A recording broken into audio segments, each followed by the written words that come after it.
დღეს სამსახურში ტენდერი გვაქვს. 200 განცხადებაა შემოსული და მამიკოს არც ერთი არ წამოითხოვს. იმიტომ რომ მაინც გზარებიციას უნდა მოვაგებინო. ნახევარს მომცემს. უზრუნველი ბავშვობა გექნება, მამი. უზრუნველი.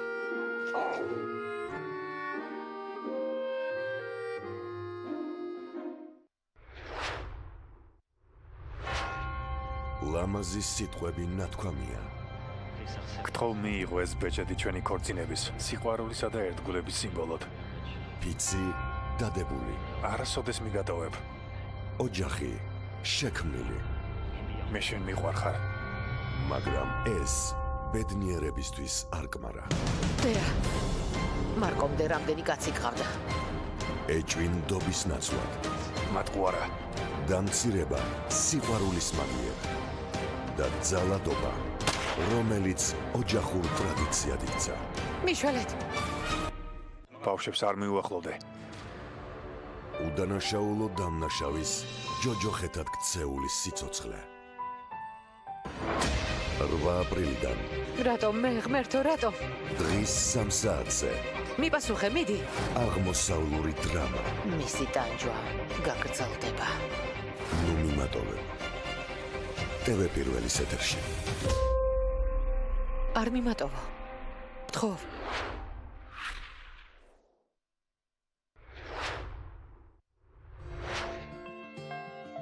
ანა, როდესაც მოხდა ვარდების რევოლუცია, მაშინ თუ უჭერდეთ მხარს მიხეილ სააკაშვილი? კი, არაერთხელ მაქვს ნათქვამი. რატო გახდით ასეთი მწვავე კრიტიკოსი ამ მთავრობის და რა იყო გადამწყვეტი, რამაც ესე წარმოდგენა შეგაცვლევინათ მათზე? მძიმე დარღვევების მძიმე ხასიათი. სანდრო გირგულიანი ახსენეთ და თქვენ ძალიან აქტიურად ადანაშაულებდით მთავრობის წევრებს. დღესდღეობით ხდება თუ არა ასეთი რაღაცეები და ვარ თუ არა მეტად დაცული ესეთი უსამართლობისგან? დღეს მეც მაქვს ძალიან ბევრი კითხვის ნიშანი, ძალიან ბევრი. რა იყო мотиваცია თქვენთვის, რაც მუდმივად გაძლევდათ სურვილს, რომ გემუშავოთ საკუთარ განვითარებაზე? ეს არის ის მუხტი, რომელიც მე მომეცა ბავშვობიდან. ანუ ეს მანქანა რომ დაიქოქა, იმის მერე ასე მოვდივარ. უდიდესი გაკვეთილი ჩემი ცხოვრებისთვის პრეზიდენტ მარგველაშვილის ყურებით და დაკვირვებით არის, რომ მას არასოდეს არ ერეოდა პრეზიდენტის თანამდებობა და გიორგი მარგველაშვილი. ეს ხო ცხადია, ანუ ქართული ოცნება, რომელიც აირჩია ხალხმა 2012 წელს, ცადა დედამიწა იმასთან შედარებით, რაც დღეს გვაქვს. გიხარიათ თუ არა, რომ დღეს საქართველოს ყავს ქალი პრეზიდენტი?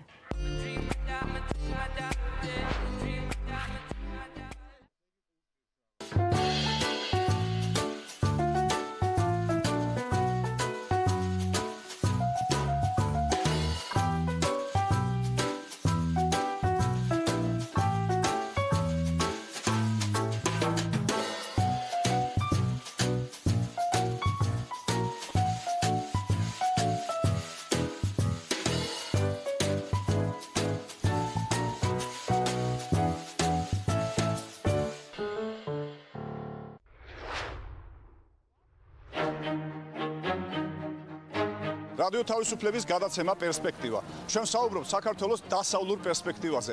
იმაზე თუ რა გვიშლის და რა გვიწყობს ხელს დემოკრატიის გზაზე. გიამბობთ ადამიანებზე, რომლებიც სამშობლოდან შორს, მაგრამ მაინც სამშობლოთი ცხოვრობენ. ვიყურეთ ტელეკომპანია პირველის ეთერში.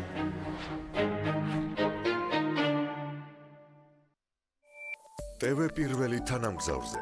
სატელიტური მაუწყებლობის ყველაზე თანამედროვე DVB-S2 სტანდარტის MPEG 4 ფორმატში. თანამგზავრი Azerspay 1, აღმოსავლეთის 46 გრადუსი, სიხშირე 11094 MHz, პოლარიზაცია ჰორიზონტალური, სიმბოლური სიჩქარე 30000 კილობიტი წამში, შესწორების კოდი 5/6. TV პირველი, საქართველოში და მსოფლიოში.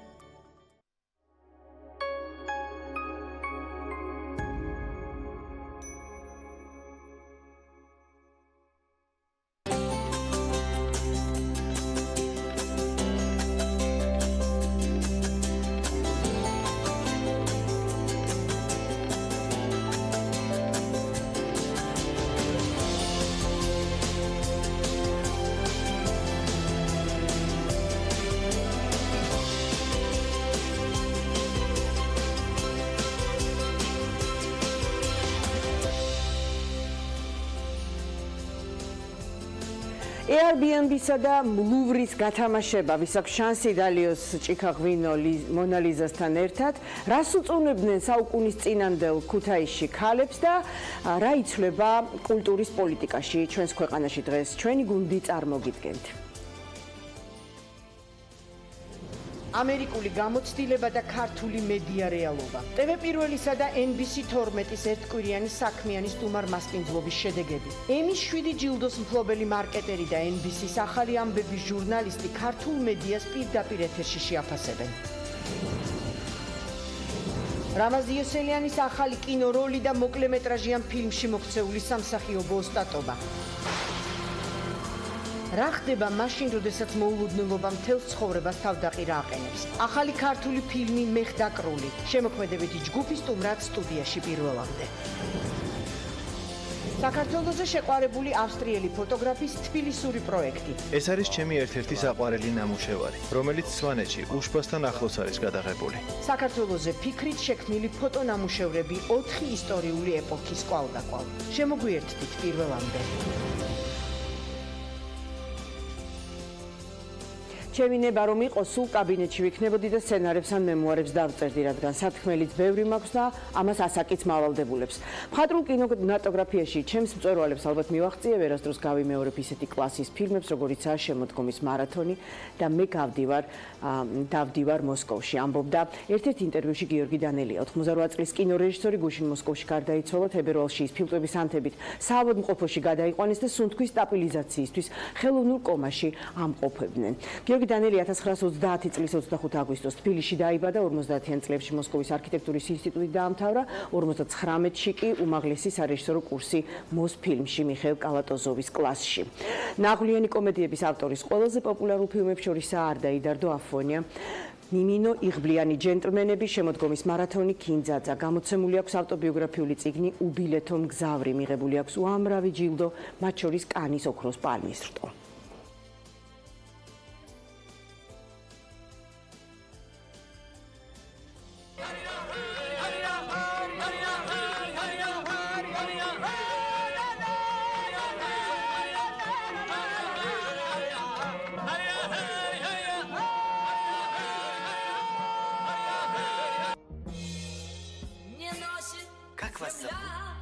Клара. А меня Карл. Дядя. Белый танец. Дамы приглашают кавалера. Илья. А я по-вашему здесь не живу! А ты что, на меня сердился? Сердился! А я на тебя 3 раза больше сердился! Ну что? Что? Сказали, что ты портвейн. С водкой мешаешь.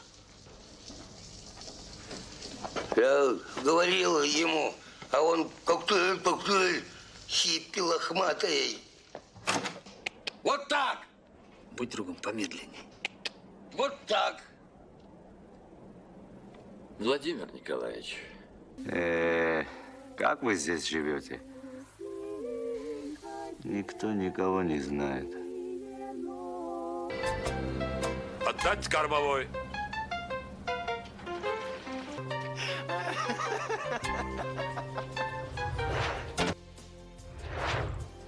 ის რასაც მე ვხედავ 5 წლიანი პაუზის შემდეგ ქართველი მხატვარი შალვა მატუაშვილი პერსონალურ გამოფენისთვის ემზადება. დღეს გაიხსნება მისი ექსპოზიცია, რომელიც სხვადასხვა პერიოდში შესრულებულ 35 ნამუშევარს მოიცავს. სივრცე ქართული სახვითი ხელოვნების მუზეუმმა დაუთმო.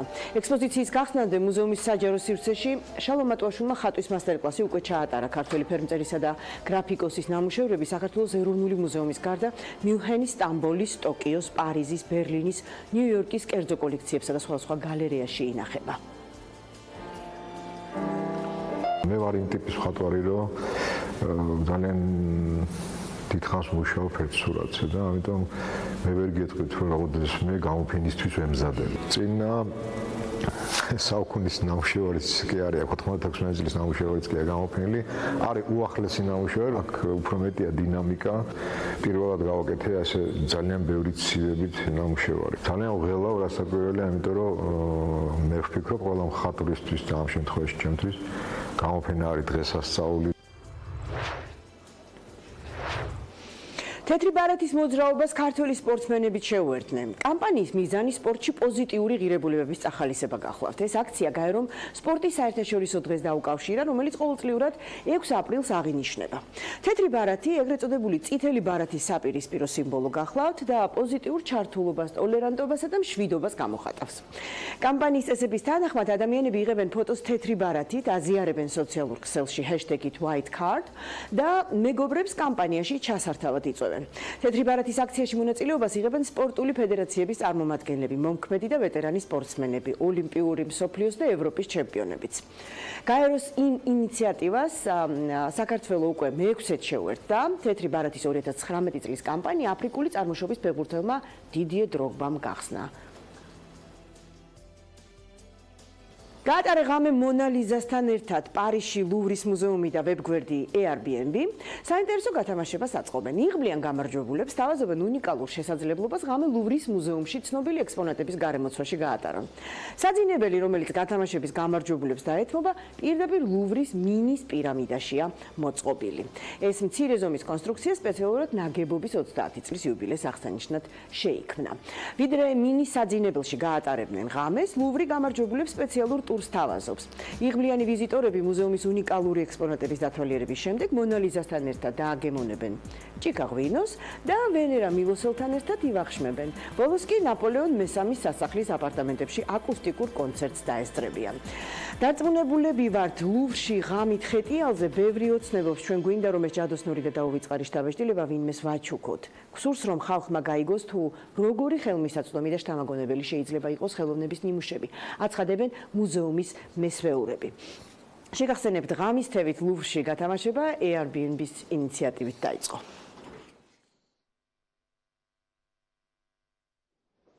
და რა თემებს გვთავაზობს ინტერნეტიდან ჩემი თანაწამყვანი ბაჩივალიშვილი, მოდით სწორედ ახლა გავიგოთ და მივესალმოთ. მოგესალმები ნინო, მოგესალმებით ყველას და გილოცავთ არაჩვეულებრივ პარასკევს. დიახ, დღეს აპრილის პირველი მზიანი და თბილი პარასკევია. სამსახურის მერე მოვეშვებით, განვიტვირთებით, მეგობრებთან ერთად გავისეინებთ და არაჩვეულებრივ საღამოს გავატარებთ. ყველა დარწმუნებული ვარ. მაგრამ იგივეს ვერ ვიტყვით მეორე დღის შაბათის დილაზე, როცა საწოლიდან გადმოძრომა ახლო აღმოსავლეთის კრიზისის მოგვარების სტოლფას ძალისხმევას მოითხოვს ხოლმე. მაგრამ ეს არ არის ყველაფერი.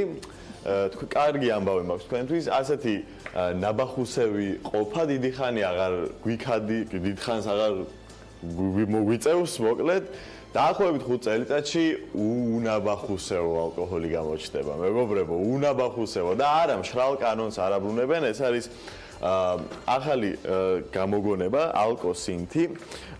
იმპერიალ ეს უნდა წავიკითხო და მიხვდებით რატო. იმპერიალ კოლეჯ ლონდონის ნეიროფსიქოფარმაკოლოგიის განყოფილების დირექტორმა, აბა სამჯერ გაიმეორეთ სახლში, ვინც მაგრები ხართ. და ამერიკის სახელმწიფო ნარკოტიკების დეპარტამენტის ყოფილმა დირექტორმა დეივიდ ნათმა, სწორედ დეივიდ ნათმა 3 წლის წინ დააპატენტა 90-მდე, თუ ზუსტად 90 მე მგონი, ნივთიერება, რომელსაც მათრობელი ეფექტი აქვს და იმავდროულად არ იწვევს არც დეჰიდრაციას, თავის ტკივილს და ალკოჰოლის სხვა გვერდით მოვლენებს. ალკოსინთზე მუშაობა მან 90-იან წლებიდან დაიწყო, მაგრამ მაშინ არც კი იცოდა, რომ ამას აპირებდა, რადგან 90-იანებში მან აღმოაჩინა ალკოჰოლის ანტიდოტი, რომელიც მავნებელი აღმოჩნდა ადამიანის ორგანიზმისთვის, მაგრამ აქედან ჩაისახა იდეა, რომ ალკოჰოლის შემცველი შეექმნა. ყოველწლიურად ალკოჰოლის ზედოზირების გამო იღუპება ძალიან ბევრი ადამიანი და დეივიდ ნათმა თქვა, სწორედ როცა ნარკოტიკების დეპარტამენტში მუშაობდა, რომ LSD-ზე და მარიხუანაზე სახიფათოა რეალურად ალკოჰოლი, რის გამოც ის გაათავისუფლეს სამსახურიდან. და ამის შემდეგ მუშაობს სინთეტიკურ შემცველზე, რომელიც მან უკვე აღმოაჩინა 3 წლის წინ და ვარაუდობდა, რომ სადღაც 2050 წლისთვის იქნებოდა ეს ნივთიერება მზად, მაგრამ ახლა წელს აღმოჩნდა, რომ 5 წელიწადში შეიძლება ალკარელი, ასეთ სახელით, სასმელი შეგვხვდეს დახლებზე, რომელიც ჩვეულებრივად მათრობელი ეფექტი აქვს, მაგრამ ზედოზირების შემთხვევაში გვერდით ეფექტებს არ იწვევს და თან ისე ძალიანაც არ დაგათრობთ, რომ ფეხზე ვერ ადგენთ. ესე იგი, ან ძალიან რთული ნაბახუსევი იცი შენ. ან ეს დისერტაცია როგორ დაგიცვი ამ გამოგონებაზე გაგიჟებულია რა. უბრალოდ როგორ დაიბახსოვრე. ესე იგი როგორ გაინტერესებს არა? ძალიან ბევრს ბახუსი? ნაბახუსევი მძიმე გაქვს? საკმაოდ იშვიათად ვსვამ მე, მაგრამ ჩემს გარშემო ბევრი ადამიანი, ვისაც უყვარს, მაგრამ საქართველოში ღვინის სამშობლოში სმა როგორ არ უყვარს ყველას, უბრალოდ ძალიან სახიფათო არის დოზები, რა დოზითაც ამ ბოლო დროს ვიღებთ ხოლმე ალკოჰოლს და სწორედ ამის აღმოსაფხრელად მოიფიქრა ნათმა ასეთი ალტერნატივა. პროდიუსერი პირდაპირ მღერის ყურში, რომ დრო ამოგეწურათ რეკლამა არისო და გავიდეთ ცირეხლით.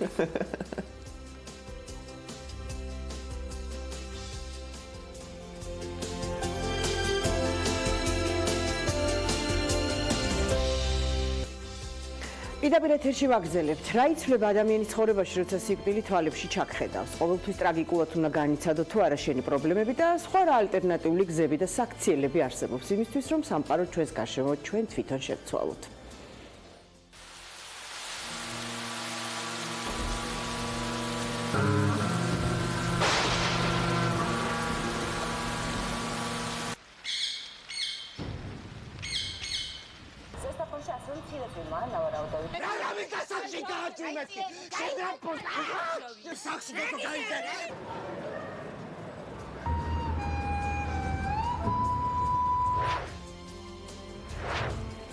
მეხდაკრული ახალი ქართული ფილმის და მისი შემოქმედებითი ჯგუფის წევრები უფრო მეც გვიამბობენ. მსახიობები ნათია ფარჯანაძე, რამაზ იოსელიანი და რეჟისორი გიორგი ქობალია უკვე ჩვენ სტუდიაში არიან. მადლობა მობრძანებისთვის, მოგესალმებით. ბატონო რამაზ, გეტყვით პირდაპირ პირველ რიგში თქვენ რომ ძალიან მოგვენატრეთ. მეც ძალიან მიყვარს ხარც. ახლა მინდა ვისაუბროთ ფილმზე, რომელიც მოკლემეტრაჟიანია, რომელსაც ისეთი უცნაური სახელწოდება აქვს, მეხდაკრული და გასაგებია ალბათ ფილმში რა უნდა მოხდეს, მაგრამ როგორ ვითარდება სიუჟეტი მეხის დაცემის შემდეგ, ამაზე და არა მარტო ამაზე ვსაუბრობთ დღეს ჯგუფის წევრებთან ერთად. ბატონო რამაზ, 23 წლის განმავლობაში მეორე კინოროლია, ხოლოდ თქვენ ხართ პრეტენზიული მსახიობი თუ ქართული რეჟისორებისგან არ იყო რაღაც ჩემ თავზე? პირველ რიგში მოგესალმებით, მე ძალიან მიყვარხარ ნინო, მეც მომენატრე.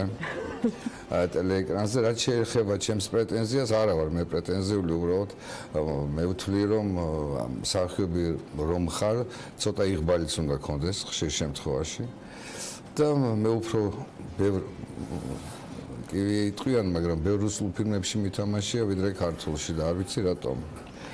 მაგრამ მე მადლობელი ვარ გიორგიმ რომ დამაკავა, ძალიან დიდი სიამოვნება მივიღე ამ ფილმისგან.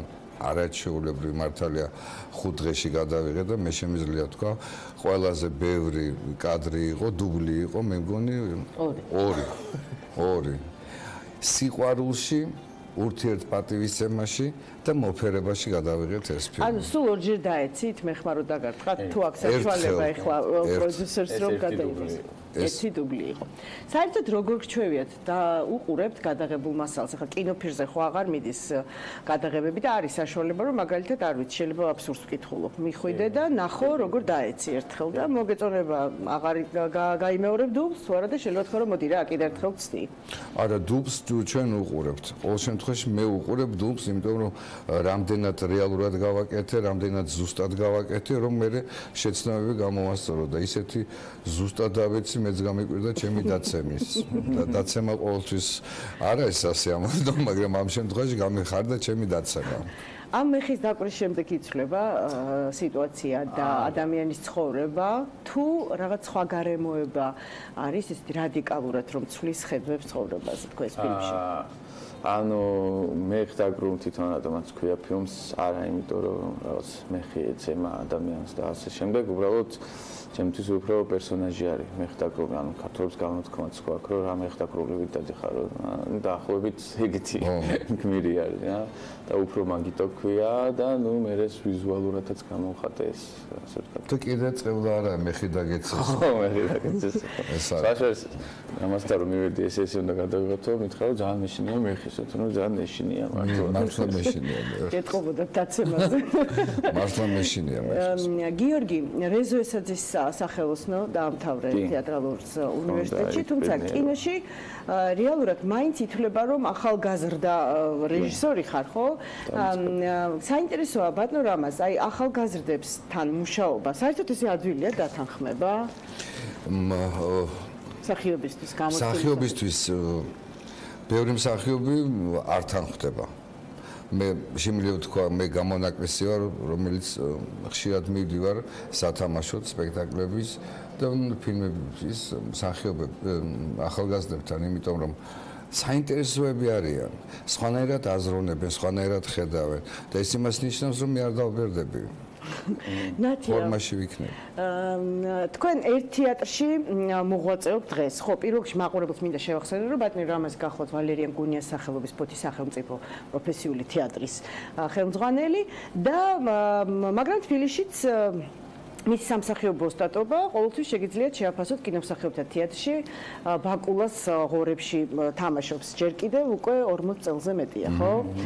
ნათია თქვენი თეატრის მსახიობია, მაგრამ თეატრში სცენაზე ერთად გიმუშაობთ? სამწუხაროდ არ გადავკვეთილ. არაჩვეულებრივი არტისტია, აი არაჩვეულებრივი და მენანება რომ რეჟისორებო ცოტა თვალი გაახილეთ კინორეჟისორებს გულისხმობ და ათამაშეთ ფანტასტიკური არტისტია.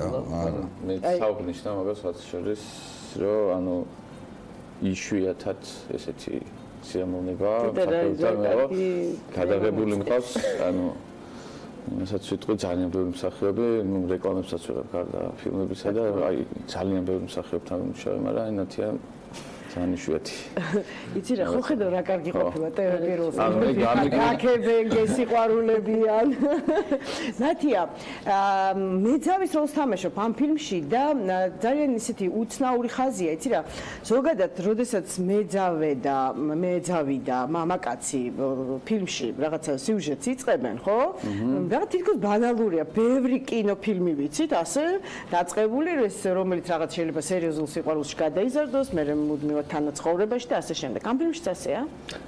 კი, ესე მოხდა. საბოლოოდ ოჯახდებიან ესენი. მაგრამ ნუ ეს პირველი შეხვედრიდან არ იყო დაგეგმილი და ეს არ იყო ერთი ნახვით შეყვარული. ხო, ეს არის ხო.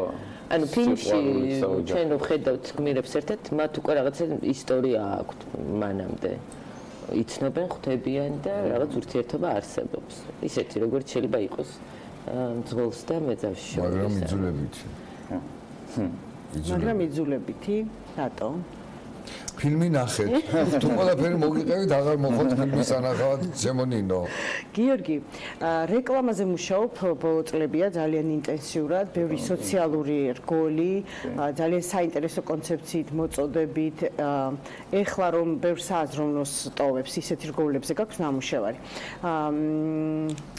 კინოსთან თანაბარდობა მინდა რომ ამიხსნა რა. აი რაში გეხმარება რეკლამაში მიღებული ასეთი დიდი გამოცდილება, როდესაც კინო მოედანზე ხარ?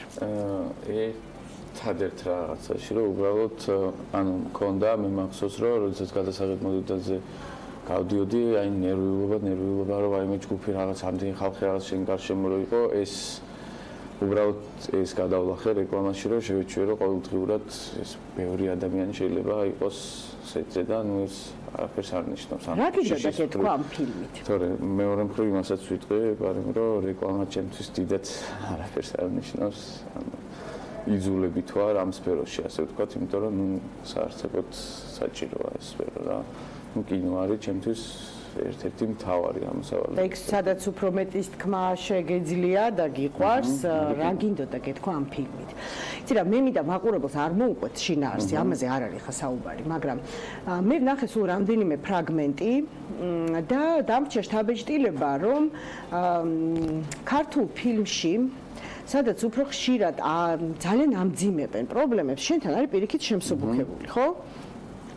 ეს იყო იქიდან გამომდინარე რომ თვითონ ჩემი ფილმები რაც აქამდე გავაკეთე გამოირჩეოდა რაღაც სიმძიმით, ოღონდ ზედმეტი სიმძიმითაც კი რაღაცნაირად ისტორიებიც მძიმე ჰქონდათ, ხრობის სტილიც, რაღაცა რიტმიკა, ყველაფერი მძიმე ჰქონდა და პირველი მცდელობა იყო ჩემი, როდესაც ვცადე რომ მოდი რაღაც მძიმე ისტორიას მოვყვები პირიქით და მგონია რომ გამართლა რაღაც ამ კონტრასტმა უფრო რაღაცა ისეთი გახადა, ცოცხალი გახადა ისტორია, უფრო მისაღები გახადა და რაღაც აღარ არის შეგრძნება რომ თითქოს რაღაც манипуლირებ ვინმეს ან უბედურებით ან ტრაგედიით ან რაღაც ეს მაწუხებდა რაც წინა ჩემ ნამუშევრებში მქონდა რომ ანუ შინაგანად არ მქონდა манипуლაციის გეგმა მაგრამ ნუ ეკრანზე ჩანს რომ ვიღაცას ატირებ იმიტომ რომ ვიღაცა უბედური არის ამით აი ანუ სხვის თვალიდან ესე ჩანდა რა და ამას რაღაცნაირად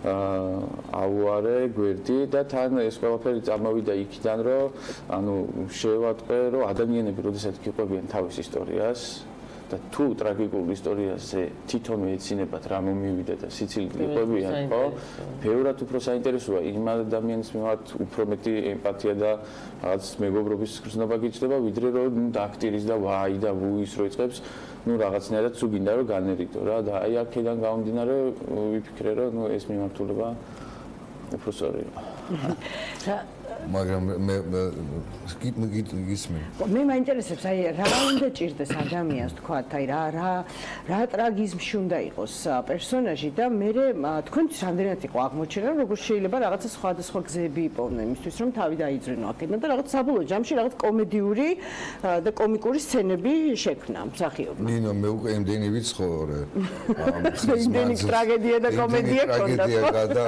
იმიტომ რომ აი ჩემს გაჭირებას და ტრაგედიას მე ყოველთვის იუმორით უყურებ და ყველაზე მთავარი მაინც ისაა რომ თუ ადამიანს გადაარჩენს მხოლოდ იუმორით თავის განუცხოვრებას უყუროს თავის საქციელებს იუმორით იმიტომ მთავარი ესაა და რაც ისი თქმაც მინდოდა სამწუხაროდ ჩვენ ქართული ფილმი უმეტესი ნაწილი რომელსაც იღებენ ძალადობაზეა იქ რაღაცა ნარკოტიკი და მაყურებელი დაიღალა მე ვფიქრობ ამ ისყურების იმდენადაც ისედაც გაჭირებული და დავხენილი ცხოვრება არ აქვს და მაგრამ მოენატრა რაღაცა სიყვარულზე რაღაცა ესთეტიკა რაღაცა ლამაზი იყოს რაღაცა ურთიერთობები იყოს კარგი მსახიობები თამაშობდეს სიუჟეტები უამრავია ლამაზი მაინც და მაინც ძალადობაზე გადაყოლილები ვართ ამ ძალადობას გვეყოფა ფოთის თეატრში რას დგამთ ახლა ფოთის თეატრში დღეს არის პრემიერა და ფოთელებო აქედან მოგესალმებით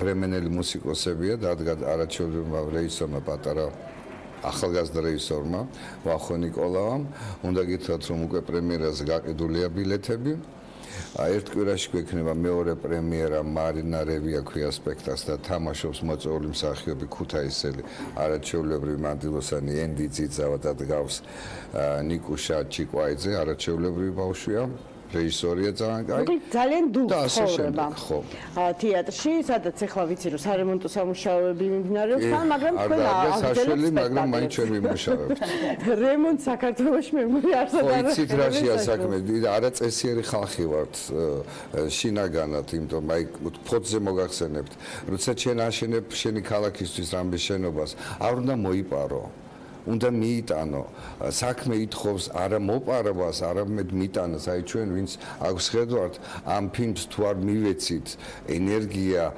სისხლი ხორცი ისე საქმე არ გამოვა და ასევე იმ მშენებლებსაც მივმართავ აქედან რომ ნუ მოიპარავენ ჩათვალო რომ ეს ისტორიულ საქმეს აკეთებენ კარგ საქმეს აკეთებენ თქვენ ახლა მოწოდებაში რაღაც ბრალდებას იწურებთ ბრალდება იმიტომ რომ ის 6 წლის შენობა ახალი შენობა დაინგრა ანუ რა უნდა ელაპარაკო იმ ხალხს ვინც ესენია ეს შენობა აშენა ხო ეს სასწაულია 6 წლის წინანდელ სამუშაოებს 6 წლის გახსნილია შენობა თეატრი ახალი შენობა რომელიც დაინგრა ფაქტიურად ეს ხო ბარბაროსობაა არა ის მედიას ალბათ ხო რაღაცა დამატებით ყურადღება მისაქცევია ამ თემაზე ნათია შენც ქონდა გერმანიაში თეატრში იყავი მიწვეული და ძალიან გვინდა რომ გითხრა ქართველ რეჟისორთან და მწერალთან ქონდა კოლაბორაცია ენო ხარატიშვილმა გააკეთა თავის პიესა რომელიც დაიწერა რუსულ-ქართული ომის იუბილესთვის 2008 წლის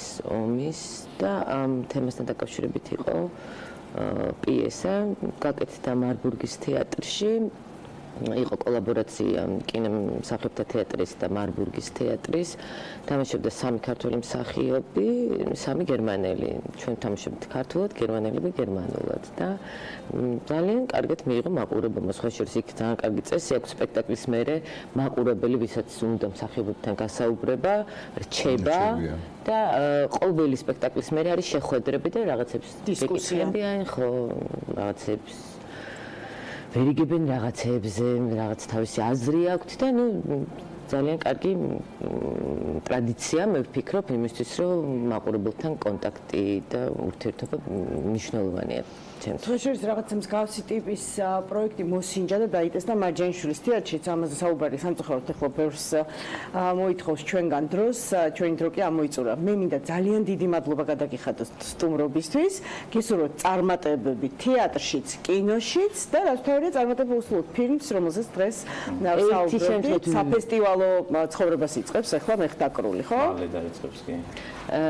დღეს რა კიდა კინოს ეძღვნება ეს რუბრიკა მინდა ვისარგებლო შემთხვევით და მიულოცო დღეს არის მიშა კობახიძის 80 წლისთავი. ეს არის ქართულ კინოში ძალიან დიდი მოვლენა და მინდა კიდევ დიდხანს ულოცავთ ყველანი რა თქმა უნდა. ძალიან დიდი მადლობა. ახლა კი მოდით ვებ ამბებზე გადავინაცვლოთ. ბაჩი გვერდდება ვალიშვილი. მოგესალმებით კიდევ ერთხელ. ამჯერად მე მინდა გესაუბროთ კიდევ სხვა კვებითი ღირებულებით მქონე პროდუქტზე. ეგ უნაბახუსევ ალკოჰოლზე ხო ვისაუბრეთ, ახლა მოდით ვისაუბროთ უხორცო ხორცზე. სასწაულია, რას ნიშნავს ეს?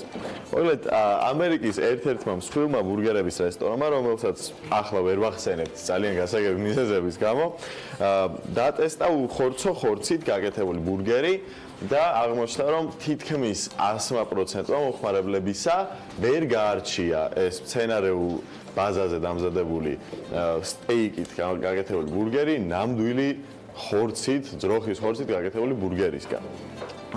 შეუძლებელი ბურგერი, ასე ქვია ამბურგერს, სოიოს ფესვის ბაზაზე არის დამზადებული და ბურგერი, რომელსაც აბსოლუტურად ვერაფრით ვერ გაარჩევთ, ვერც ტექსტურით, ვერც გარეგნობით და გემოზე უკვე გესაუბრეთ. მეცნიერება გადაწყვიტეს, რომ ხორცის ინდუსტრია თავის თავს ვერ ინახავს, ძალიან ძვირია და გარემოს ძალიან არანადგურებს, მაგრამ ხორცის ჭამაც გვიყვარს ადამიანებს, ამიტომ მოიფიქრეს ასეთი რამ. მათ გამოიკვლეს რა აძლევს ხორცს თავის დამახასიათებელ გემოს და თუ გაინტერესებთ ეს არის ჰემი, ანუ შეწვის დროს პროტეინების დაშლისას გამოიყოფა ნივთიერება ჰემი, რომელიც აძლევს იმ რკინის გემოს ხორცს და მოძებნეს მცენარეები, რომელშიც აღმოაჩენდნენ ამ ჰემს და აღმოჩნდა ასეთი რამ, რომ სოიოს ბალახის ფესვში სოიოს სცენარის ფესვში. ეს ნივთიერება არის, მაგრამ იმისთვის რომ ერთი ბურგერისთვის საჭირო რაოდენობა მოეძიებინათ, ნუ ფაქტიურად მთელი მსოფლიო სოიოთი დაფარვა მოგვიწევდა. და ამიტომ გააკეთეს ასეთი რამ.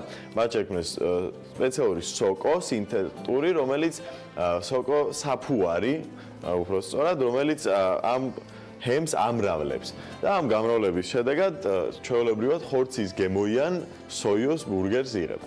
ტექსტურისთვის და დანარჩენისთვის სხვადასხვა მცენარეულობას კიდევ ამატებენ და შედეგად მიიღებთ ისეთ გემრიელ კერძს და ისეთ ჯანსაღ კერძს, რომელსაც ყოველთვის ელოდით და თან ეკოლოგიურად სუფთა არის, თან იაფით ჯდება წარმოება.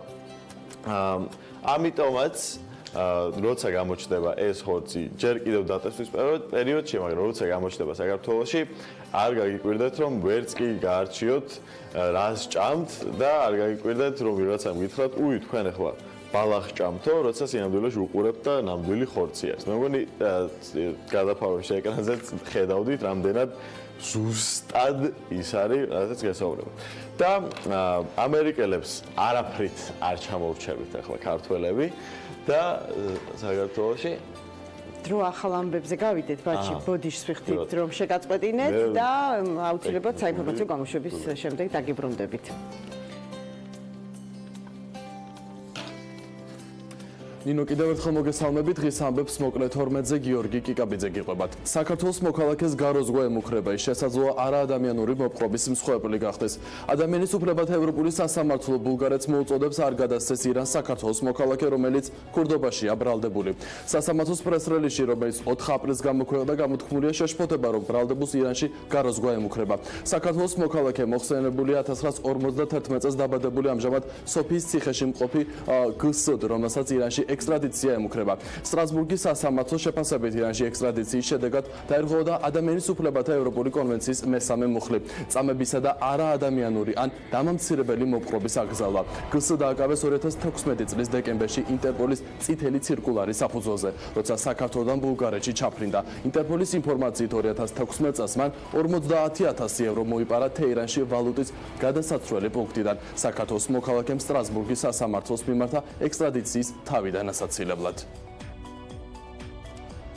როდესაც ბულგარეთის მიმართ ევროპულ სასამართლო 59 მუხლის საფუძველზე მიიღო გადაწყვეტილება და მას აუკრძალა ექსტრადირება საქართველოს მოქალაქის ირანის რესპუბლიკაში, ეს მექანიზმი არის საკმაოდ ეფექტური მექანიზმი ევროსასამართლოსი, ყოველი პირობების დაკმაყოფილების შემთხვევაში შესაძლოა ეს ადამიანი გასამართლდეს საქართველოში და სასჯელიც მოიხადოს საქართველოში იმ დანაშაულისათვის, რომელიც სხვაგან ჩაიდინა.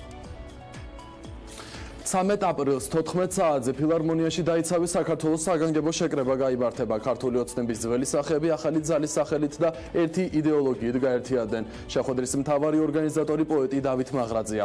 ვინ მივა ფილარმონიაში და ვისგან იცავენ საქართველოს ძველი მეოცნებეები. ეკაბესელია მოქალაქეებს ფილარმონიაში ეპატიჟება. თემის შესახებ უფრო მეტს მოგიყვებით ზუსტად 13 საათზე. ამ ფორმატის შეკრება არის ჩვენთვის ერთგვარი ბმა სამართლიანობისა და თავისუფლებისთვის ბრძოლაში, რომ არასოდეს არ არის გვიან და ეხლა არის ის დრო, როდესაც ამ იდეამ კიდევ უფრო მძაფრი და ახალი შინაარსი შეიძინა.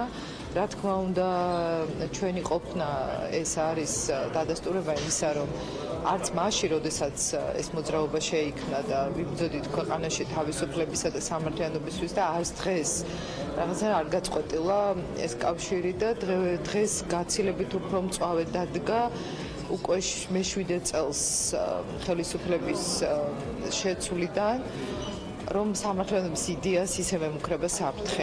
ყველაზე მნიშვნელოვანი არის, რომ ადამიანებმა გადაწყვიტეს შეიკრიბონ ძალიან მარტივი გზავნილით. დღეს ქართულ ოცნებას და ნაციონალურ მოძრაობას შორის კონფლიქტმა და კონკურენციამ დაკარგა ზნეობრივი შინაარსი. ქართული ოცნების მორალი არის და სინდისი არის ჩინჩალაც. შესაბამისად, ჩვენი პროტესტიც იყო მიმართული აქეთ. ჩვენ ვიყავით ფასეულობების ირგვლივ გაერთიანებული და ამ ფასეულობები აღარ არსებობს. მე ვფიქრობ, რომ მოქალაქეების ეს სურვილი, რომ შეიკრიბონ 13 აპრილს ფილარმონიაშიც, თავარი გზავნილი არის აქეთკენ მიმართული და თუ ვინმე კიდე ფიქრობს და ყოყმანობს, მე მათ ყველას მოუწოდებ, რომ აუცილებლად მივიდნენ მოქალაქეების შეკრებაზე. პარლამენტის თავმჯდომარე საქართველოში აკრედიტებული დიპლომატიური კორპუსისა და საერთაშორისო ორგანიზაციების წარმომადგენლებს შეხვდა შეხვედრაზე ეუთოს მწვავე დასკვნა განიხილება, რომელიც საპრეზიდენტო არჩევნებს ეხება. ამომრჩევლის მოსყიდვა, მუქარა და ადმინისტრაციული რესურსის ბოროტად გამოყენება, საერთაშორისო პარტნიორების ბოლო დროის ყველაზე კრიტიკულ შეფასებას დიპლომატები პირველ კანონმდებელთან განიხილავენ. TBC ბანკის სკანდალური საქმე და საცალო დაკრედიტების რეგულაციები ამ თემებზე სასაუბროთ ეროვნული ბანკის პრეზიდენტი პარლამენტში მიდის. ქართული ოცნება მსხვილი საფინანსო ორგანიზაციის მიმართ განხორციელებულ შეტევაზე საუბრისგან თავს იკავებს. უმრავლესობას ამ თემაზე კობა გვენეტაძესთან კითხვები არ ექნება. თუმცა მწვავე დებატებს აანონსებს ოპოზიცია. ყველაზე მთავარი საკითხი არის კობა გვენეტაძესთან შემდეგი კითხვა, რომ თუ პროკურატურა აცხადებდა, რომ საქმე დაიწყო ფულის გათეთრების ნიშნებით, დაინახა თუ არა ეროვნულ ბანკმა და პირადად კობა გვენეტაძემ ეროვნული ბანკის მიერ ჩატარებულ გამოძიებაში ფულის გათეთრების ნიშნები. მიუხედავად იმისა, რომ მნიშვნელოვანი საკითხები იხილება, ჯერ ერთი ამ რეგულაციების ძალიან ცუდი გავლენა ეკონომიკაზე და მან უმუშევრობას შეუწყო ხელი. TBC ბანკის ამბავი ყველა ვიცით და სამართლიანად არის მიბული, მაგრამ ერთ-ერთი მთავარი საკითხი და პრობლემა იქნება ის, რომ ეროვნულმა ბანკმა დაკარგა კონსტიტუციური დამოუკიდებლობა. ის გადაიქცა მთავრობის განყოფილებად. და ამის შესახებ ექნება სერიოზული საუბარი. მე ვფიქრობ, რომ ბატონი ყობა გვენეტაძე სრულყოფილად და ამომწურავად უპასუხებს ყველა იმ კითხვას, რაც TBC ბანკთან დაკავშირებით არის დაგროვილი. მისი პასუხები იქნება, ფიქრობ, ჩემი აზრი არის პროფესიულ ჭრილში.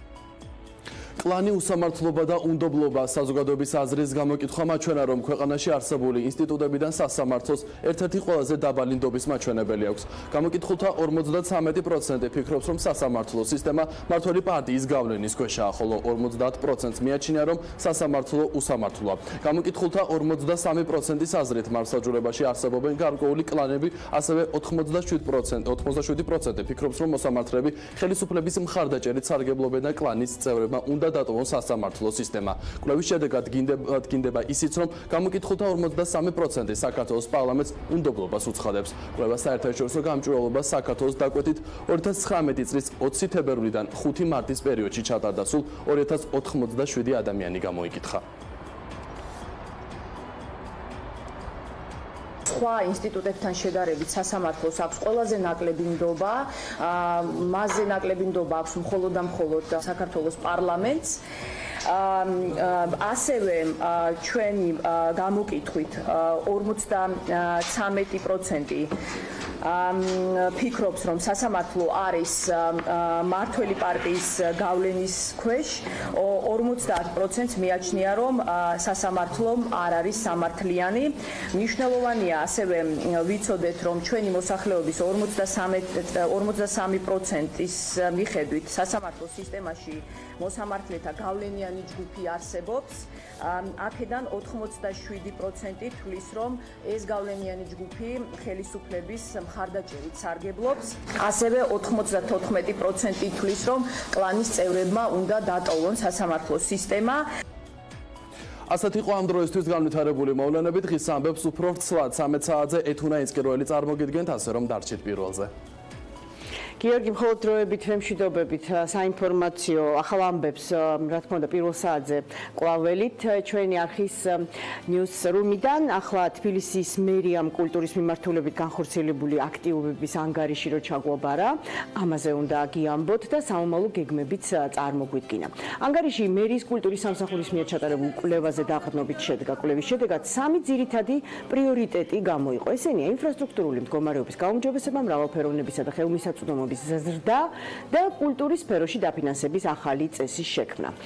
მერიის ანგარიშის პრეზენტაცია სასტუმრო ბილდმორში გაიმართა გუშინ და მას ხელოვნების სხვადასხვა სფეროს წარმომადგენლები ესწრებოდნენ. პრეზენტაციაზე მერიამ კულტურის მიმართულებით სამომავლო გეგმებზეც ისაუბრა. შემოქმედებითი თბილისი ეს ახალი დაანონსებული ერთ-ერთი პროექტია, რომლის ფარგლებში წელიწადში 2 ჯერ გამოცხადება კონკურსი და მასში მონაწილეობას ხელოვნების სხვადასხვა სფეროს წარმომადგენლები შეძლებენ. ძალიან მისასალმებელია ის ფაქტი, რომ ეს ყოველივე ცვლილება, ასე ვთქვათ, დაფუძნებულია იმ კვლევის შედეგად, რომელზეც ქალბატონმა სოფო საუბრა. რაც შეეხება საკონკურსო წესის დაფინანსებას, რომელიც წელიწადში 2 ჯერ იქნება წარმოდგენილი, მე ვფიქრობ, ეს უფრო სისტემატიურს გახდის და უფრო მოწესრიგებულს გახდის დაფინანსების საკითხს და ხელოვანებს ეცოდინებათ კონკრეტული პერიოდი, როდესთვისაც მზად ექნებათ მათ გარკვეული პროექტები, რომელთა შესახებაც გამუდმებით ვითხოვთ ხოლმე მხარდაჭერას. იმ ნაწილში დაუშვათ, რამდენად უსმენს მერია ჩვენს აზრს, ჩვენს ვინც მუშაობთ ამ სფეროში. ნამდვილად უსმენს, ნამდვილად და ეს არის ძალიან კარგი მიღწევა. მიხარია, რომ მუსიკალური სკოლების რეაბილიტაცია ხდება, იმიტომ რომ პატარა ბავშვი როდესაც მოდის და მან უნდა დაიწყოს სამყაროს აღქმა. ის თუ ნორმალურ ინსტრუმენტზე არ დაუკრავს. ნორმალურ გარემოში არ დაიწყებს შესწავლას აი ამ ჰარმონიის, სილამაზის, მუსიკის მშვენიერების ან ხელოვნების. ძალიან რთულია შემდგომ ვილაპარაკოთ პერსპექტივებზე. ჩვენი პროექტი პირადად არის თბილისის მოდის კვირეული და უშუალოდ დედაქალაქს ეხება. აქედან გამომდინარე, ჩვენ ძალიან კარგად თანამშრომლობთ და ძალიან კმაყოფილები ვართ, ესე ვთქვათ, ძალიან კარგი თანამშრომლობა, რადგან ზუსტად ისა და თბილისი ძალზედ პოპულარული ხდება, ზუსტად აი ესეთი პროექტები. ქალაქის განვითარებისთვის, ვიზუალისთვის, არტ კონცეფციებისთვის არის ძალიან მნიშვნელოვანი, რაც იქნება პრიორიტეტი, როგორც ჩვენ ვნახეთ ამ პრეზენტაციაში. მე მე ნამდვილად ამას ვეთანხმები და საერთოდ აი ესეთი პროფესიონალური თანამედროვე კვლევებზე დაყნობილი მიდგომები ჩვენ სფეროს ძალიან სჭირდება. დაფინანსების წესები როგორ უნდა შეიცვალოს არ ვიცი, მაგრამ ამისთვის ეხა არ ვარ მზად რომ გიპასუხოთ. არ ვარ ფინანსისტი, მაგრამ საერთოდ ბევრი რამე კეთდება, მე ძალიან კმაყოფილი ვარ რომ ამდენი ყურადღება ექცევა ნამდვილად ხელოვნებას. მერია ამაში ყოველთვის არის რაღაცა ძალიან გვერდში უდგას ყველას როგორც შეუძლია. და თბილისის მერის მოადგილე სოფიო ხუნწარია შემოგვიერთდათ. მადლობა რომ მოხვედით სოფიო. პირველ რიგში გავიზიაროთ ჩემი შთაბეჭდილებები. გუშინ პრეზენტაცია იყო მართლაც ძალიან მაღალ დონეზე ორგანიზებული და რაც თავარია დარგის სპეციალისტები, ხელოვნების სფეროს მოღვაწენი, ვინც კი იყო დარბაზში. ხა ჩვენ კიდევ უფრო მეტი ინტერვიუ ავიღეთ, ფიზიკურად ვეღარ გავუშვებდით, თქვენთვის სასაუბრო აღარ დაგვრჩებოდა, თორე არავის არ გაჩენია რაღაცა დამატებითი ხერხული შეკითხვები ან რაღაც მიუღებელი არაფერი არ გაიგეს. ჩვენ ვსაუბრობთ იმ საზოგადოებაზე, რომელსაც რა თქმა უნდა პრეტენზიები აქვს და ვიცი რომ თქვენ ძალიან გინდათ რომ მათ მხარში ედგეთ ყველაფერში. სწორედ აი მხარდაჭერის ფარგლებში და ზოგადად კულტურის პოლიტიკის მიმართულებით იგეგმება რაღაც სიახლეები, ხო? რამდენიმე მიმართულებით. მე მინდა რომ ეხლა ჩვენს მაყურებელს უამბოთ, რა შეიცვლება, ან რა გაგრძელდება ჩვენს კულტურის პოლიტიკაში 2019 წლის. პირველ რიგში ძალიან დიდი მადლობა მინდა გადაუხარდო თითოეულს, რომელიც გუშინ პრეზენტაციას ესწრებოდა. ჩვენთვის ნამდვილად ძალიან საპასუხისმგებლო დღე იყო და მე ვღელავდი პირადად ძალიან და მადლობა შენს რომ ვიყავი და ესე დეტალურად გაეცანი ყველაფერს, იმიტომ რომ ერთი წლის ანგარიში ჩავაბარეთ თუ რა გავაკეთეთ ერთი წლის მანძილზე და ძალიან გვინდოდა რომ ის ცვლილებები და ის ნაბიჯები ესე ვთქვათ ძალიან ჩქარი რომლითაც ჩვენ მივდივართ რომ კარგად ასახულიყო. ვფიქრობ რომ მართლა საზოგადოებამ დარგის სპეციალისტებმა ძალიან კარგად მიიღეს ის სიახლეები თუ მიმდინარე ესე ვთქვათ პროექტებზე ვსაუბრობდი ჩვენ დამატებით და მადლობა მათ ამისთვის და მხარდაჭერისთვის ზოგადად, იმიტომ რომ მაქსიმალურად მათთვის კეთდება ყველაფერი, რომ ესე ვთქვათ კომფორტულ გარემოში განვითარდეს დარგი და ბევრი წინსვლა გქონდეს ამ მიმართულებით. რაც შეეხება სიახლეებს, პირველი რაზეც ალბათ უნდა ვისაუბროთ, ეს არის კულტურის დაფინანსების წესში ცვლილებები. სიმართლე გითხრათ, ეს გამოიწვია იმან, რომ ჩვენ ჩავატარეთ გამოკითხვა, ანუ როგორც შენს ესე ვთქვათ წინა სიტყვაში აღნიშნე და იქ გამოიკითხა 52 დარგის სპეციალისტი, 52 რესპონდენტი, სადაც თავად ითხოვდნენ, ასე ვთქვათ, რომ კონკურსების წესით წავსულიყავით. ჩვენ ნაწილობრივ გადავედით ამ სისტემაზე, საბოლოო ჯამში შეიძლება ესე ვთქვათ გარკვეული დროის მერე სრულად გადავიდეთ, თქვენ იცით რომ კულტურის სამინისტრო ესე ვთქვათ სრულად არის კონკურსების წესზე გადასული და სიმართლე გითხრათ დაფინანსების ძალიან სწორი ესე ვთქვათ მიდგომა არის, როდესაც კონკურსებს აცხადებს და კონკურსების გზით მიდიხართ, მაგრამ ნაწილობრივ დავტოვეთ ჩვენ ესე ვთქვათ თავისუფალი პროექტების ხელშეწყობა. კონკურსებზე მინდა ძალიან რომ ცოტა დააწვევმანდეთ, ხო? რამდენადაც გუშინ თქვენ ძანეთ, წელიწადში ორჯერ მოხდება, ასეთი კონკურსი გამოცხადდება და თუ აქამდე ხო იცვლება ასევე მონაწილეობის ფორმა, ხო და პროცესი. თუ აქამდე ადამიანს განაცხადნენ და მოეტანა, ეხლა სპეციალურ პლატფორმაზე უნდა ატვირთოს, ხო? აი არ საერთოდ აი რაღაც რამდენად რთულია ბიუროკრატიულ რაღაც პროცესებთან, აი ამ გონია რომ ხელოვანებს მაინც უჭირთ რაღაც საბუთების მოგროვება, იგივე არ ვიცი ატვირთვა განაცხადის, აი აუცილებლად ჭირდებათ გვერდით ადამიანი, ვინც ამას გააკეთებს. ჯერ ესეთ ადამიანებს ნაწილს ჭირდება. ჩვენ თითოეულთან ესე ვთქვათ, ვინც მოგმართავს, ვართ სრულ კომუნიკაციაში, სპეციალური სამსახური არსებობს, რომელიც ეხმარება, ესე ვთქვათ, თითოეულ აპლიკანტს იმისთვის, რომ ფორმა სწორად იყოს შევსებული, ბიუჯეტი სწორად იყოს, ესე ვთქვათ, განაცხადის ფორმასთან ადაპტირებული და ასე შემდეგ, იმისთვის, რომ მას დისკომფორტი არ შეექმნას. არიან უკვე რიგი ადამიანები, რომლებმაც უკვე იციან, ესე ვთქვათ, ეს ეტაპები გადალახეს, გაიარეს და აღარ მოგმართავენ და ჩვენი დახმარება მათ არ ჭირდებათ. მეც დარგის სპეციალისტი ვიყავი, სანამ მერიაში დავიწყებდი მუშაობა, შესაბამისად, აი ეს პრობლემები, ის გამოწვევები, რომელიც დღეს მერიაში დგას, მე ძალიან კარგად ვიცი, ამიტომ ბიუროკრატიაზე საუბრობდი და მაქსიმალურად ვცდილობთ ყოველ შემთხვევაში ხელოვანებს, ესე ვთქვათ, ეს ბიუროკრატია შეუმსუბუქოთ. ბუნებრივია, ჩვენ რაღაცებს ვერ გადავალთ, იმიტომ რომ კანონით რეგულირდება ეს ყველაფერი, მაგრამ ის რომ ელემენტარული არ შეაწუხო იყო ადამიანი იმისთვის, რომ განაცხადის ფორმა შემოგიტანოს და კანცელარიაში დააგიტოვოს, როგორც მინიმუმ ეგ უკვე გამოსწორებულია.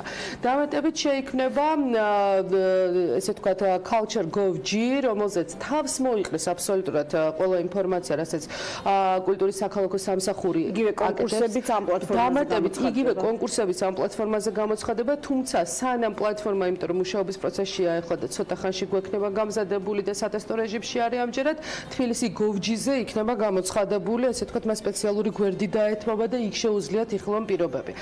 რას გულისხმობს ჩვენი კონკურსები? ანუ უმთავრესი პრიორიტეტები, რაც არის, ეს უნდა იყოს მდგრად განვითარებაზე ორიენტირებული.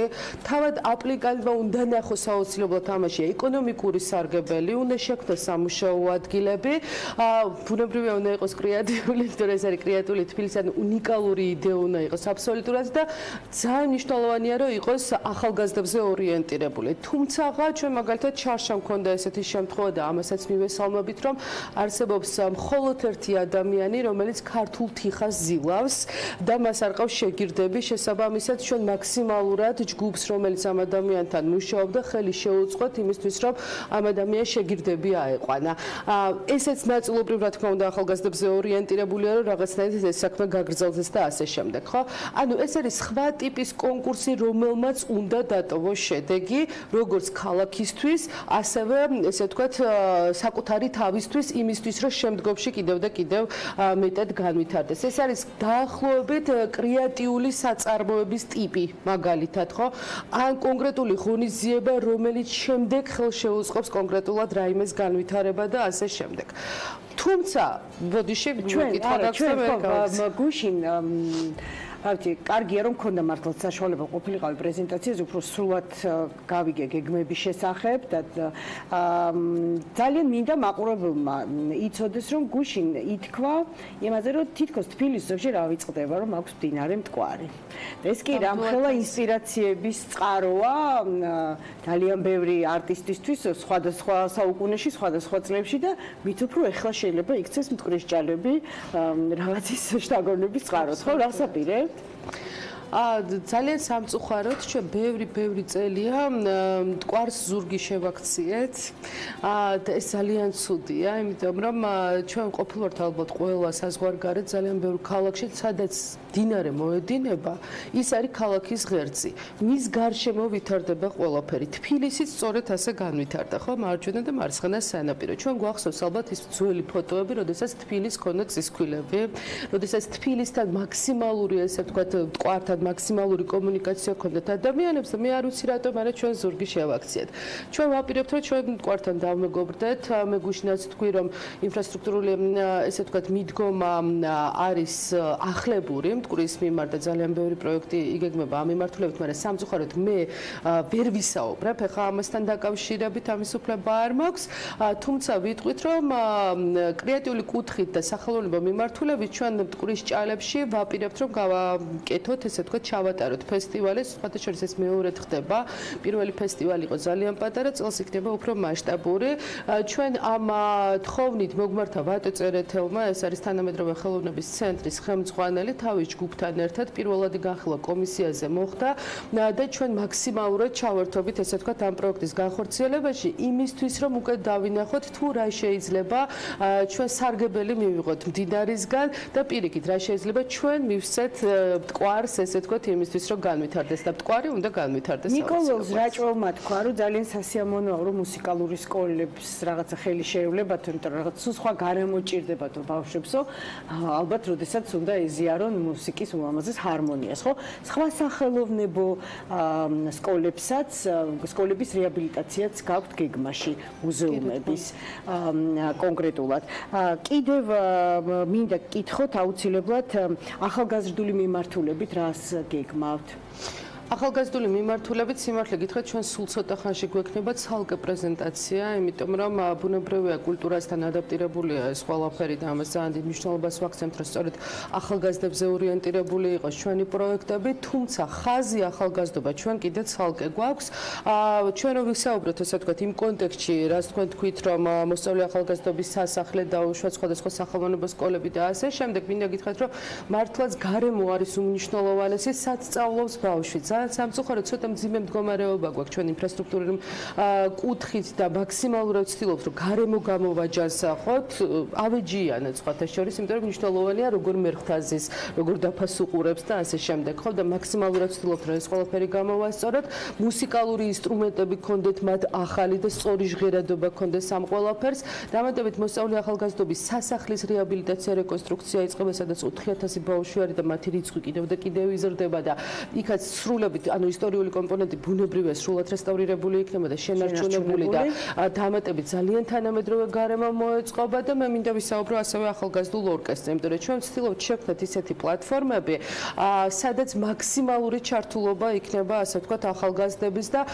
სწორედ მუსიკა არის ერთ-ერთი მიმართულება იმიტომ რომ სამწუხაროდ გვაქვს ესე ვთქვათ მუსიკალური საკრავები რომელიც პრაქტიკულად საკრავები არა უბრალოდ მუსიკოსები კონკრეტული მიმართულებით და ეს პროფესიები პრაქტიკულად ხდება ანუ სანთლით საძებნელები არიან ესე ვთქვათ დიდ ორკესტრებში ამ დარგის ესე ვთქვათ სპეციალისტებიდან სწორედ ამ ახალგაზრდული ორკესტრიდან მომარაგდება ახალი კადრები ჩვენ შევქმნით იმისთვის რომ ეს ბავშვები გავზარდოთ ანუ მოსწავლე ახალგაზრდა უფრო სწორად სახელოვნებო სკოლებიდან გადავლენ ორკესტრებში რა თქმა უნდა გარკვეული ნაწილი და პატარა ესე ვთქვათ ახალგაზრდული ორკესტრებიდან უკვე დიდ ორკესტრებში გადავლენ პროფესიონალი მუსიკოსები და რაღაც სპორტის სივრცე უახლოვდება და წიგნები ერთმანეთს მე ძალიან მომეწონა ეს იდეა გუშინ არა მარტო სპორტის სივრცე ანუ მთელ მსოფლიოში ტრენდულია ამჯერად და საკმაოდ პოპულარულია და სწორი ფორმაა როდესაც აშენებენ მულტიფუნქციურ ცენტრებს სადაც ადამიანს შეუძლია შევიდეს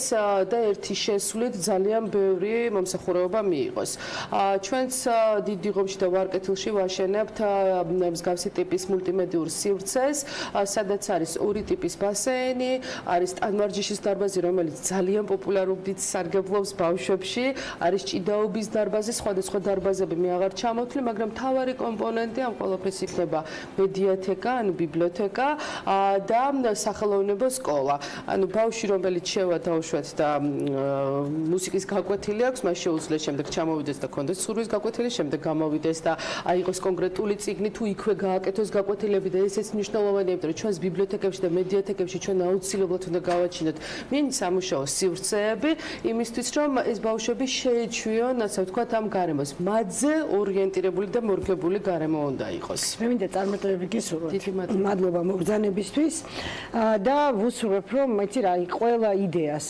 რომელიც კი ჩვენს დროში ჩნდება კონდეს ფრთაშესხმის საშუალება და მერიეს შეძლოს რომ ყოველფერში გვერდში დადგმობდეთ ამ ადამიანებს და დაუდგეს ამ ადამიანებს იმიტომ რომ ეხლა ვინც გვისმენს დღეს ანუ გადადებთ თქვენს იდეას აი ეს მინდა გთხოვოთ რა რაღაცნაირად იქნებ გადაიტანოთ ამ ფურცელზე ან იპოვოთ ადამიანი ვინც დაგეხმარებათ რომ მოგიწებნოთ მხარდაჭერი არასდროს არ ჩამოყაროთ მხრები დიდი მადლობა თბილისის მერის მოადგილე სოფიო ხუნწარია იყო ჩვენთან სტუმრად ჩვენ ახლა მე მგონი გავდივართ ერთ რეპორტაჟზე სხვათა შორის საქართველოზე ფიქრით ასე ქვია ავსტრიელი ფოტოხელოვანის ჯორჯ კასტრალერის გამოფენას რომელიც თბილისში დღეს საღამოს TBC Art გალერეაში გაიხსნება და ერთი თვის განმავლობაში გაგრძელდება ავსტრიელი ხელოვანის თვალით დანახული საქართველოს ისტორია და კულტურა რომელიც მის ფოტოობიექტივში მოხდა ნახეთ გვანცა ბერუკაშვილის სიუჟეტში საქართველოზე შეყვარებული ხელოვანი 18 შავთეთრი ფოტოთი ქვეყნის ისტორიასა და კულტურას ხვება. გამოფენას საქართველოზე ფიქრი დაარქვა. ამბობს, რომ სახელწოდება ზუსტად ასახავს საქართველოსადმი მის დამოკიდებულებას. ეს არის ჩემი ერთ-ერთი საყვარელი ნამუშევარი, რომელიც სვანეთში უშბასთან ახლოს არის გადაღებული. მისი ფოტოფირზე აღბეჭდა ძალიან რთული გამოდგა. საერთოდ რისი მიღწევაც ყველაზე მეტად გვიჭირს, ის ყველაზე მეტად გვიყვარს. ასეა ეს ფოტოც ჩემთვის. საქართველოს მთიანი ლანდშაფტი ავსტრიელი ფოტოგრაფის ფოტოობიექტივში პირველად 3 წლის წინ მოხდა. მოიარა საქართველოს კუთხეები და ფოტოფირზე მთები, ბუნება და ძველი შენობები აღბეჭდა. წლების განმავლობაში დაგროვილ მასალას თავი მოუყარა და ახლა თბილისში გამოფენისთვის ემზადება. გამოფენა საქართველოზე ფიქრებით, ჩემი თვალით დანახული საქართველოა, თავისი ლანდშაფტით და არქიტექტურით. აქ ჩემი პირადი დამოკიდებულება ასახული თქვენი ქვეყნის მიმართ, რომელიც ძალიან მიყვარს. მე თვითონ ავსტრიიდან ვარ, ალპებში გავიზარდე. ჩვენც ძალიან მაღალი მთები გვაქვს. ყოველთვის მინდოდა აქ ჩამოსვლა და კავკასიონის ნახვა. პირველად 2016 წელს იყო. მას შემდეგ წელიწადში რამდენჯერმე ჩამოდის და საქართველოს კუთხეებს სტუმრობს. ავსტრიის მთებში დაბადებულმა განსაკუთრებული შტაბ-ეჭდილებები სვანეთსა და ანაგლიაში იპოვა. საქართველოს ბევრი კუთხე მოვიარე. რთულია გითხრათ ყველაზე მეტად შტაბ-ეჭდილება რომელმა მოახდინა, თუმცა ორ ადგილს მაინც გამოვარჩევდი. სვანეთი და ანაგლია, ოღონდ ზამთარში, როცა იქ ხალხი არაა. თან ასე ახლოსაა ეგრეთ წოდებული საზღვარი. აქ სხვანაირი კულტურა, ისტორია და ხალხია, განსაკუთრებით თბილი და სტუმართმოყვარე. ახლა ავსტრიის მთებს იღებს. პროექტის ბნელი ხეობის წარდგენასაც თბილისში აპირებს. მანამდე კი საქართველოზე ფიქრით აწყობილი გამოფენით ევროპის ქვეყნის გალერეებს მოივლის. მე დაგიბრუნდით ვებ ამბებით, მეგობრებო, ვაგრძელებთ კულტურის თემას და ამჯერად მინდა გესაუბროთ ქართველ არტისტზე, ფეზი გაბუნიაზე, რომელიც ყველას შეიძლება გვახსოვს თავისი გამოფენით შეყავი თავი გალერეაში, მინიატურული გალერეები რო ქონდა. მისი ახალი ნამუშევარი Breaking News: The Flooding of Lure, მსოფლიოს ერთ-ერთი ყველაზე ცნობილი ხელოვნების მუზეუმის წყლის დატბორვას ასახავს.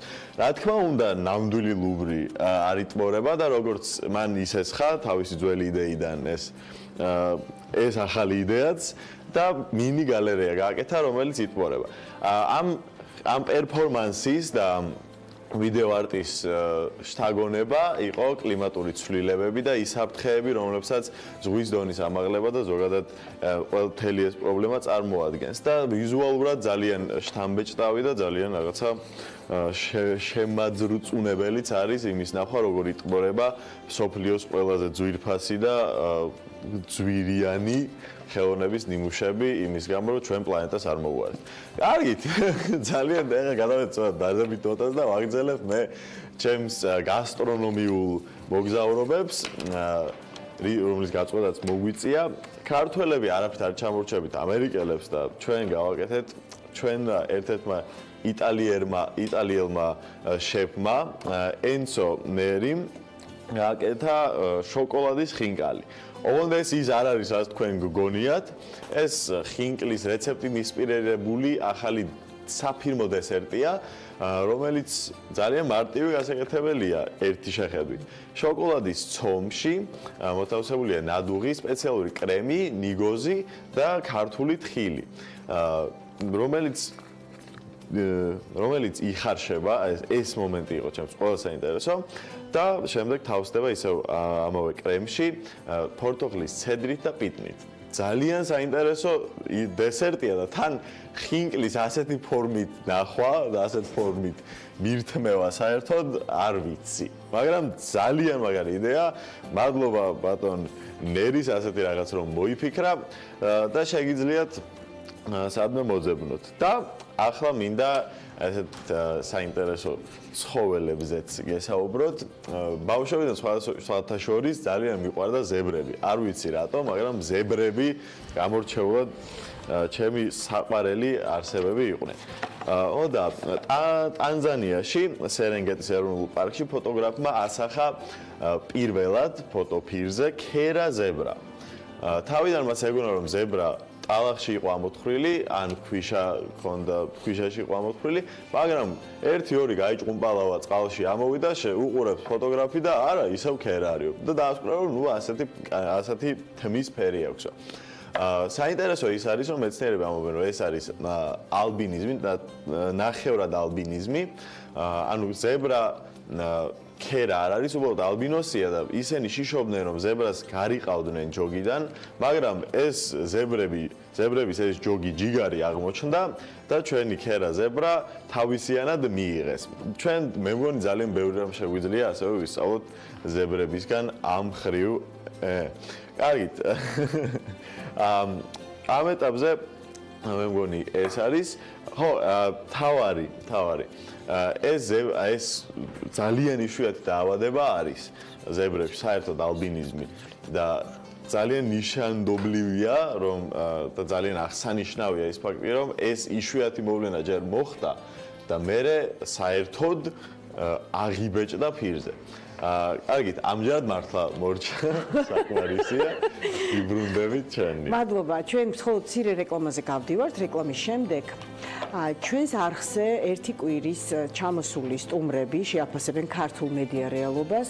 ჩვენ სტუდიაში ველოდებით 7 ემის ჯილდოს მფლობელ მარკეტინგის სპეციალისტს, რომელსაც უდიდესი გამოცდილება აქვს რამდენიმე ცნობილ ამერიკულ ტელეარხთან თანამშრომლები. ამის გარდა შემოგვიერთდება NBC-ის ახალი ამბების ჟურნალისტი, ოღონდ ეს მოხდება რეკლამის შემდეგ. პირველზე.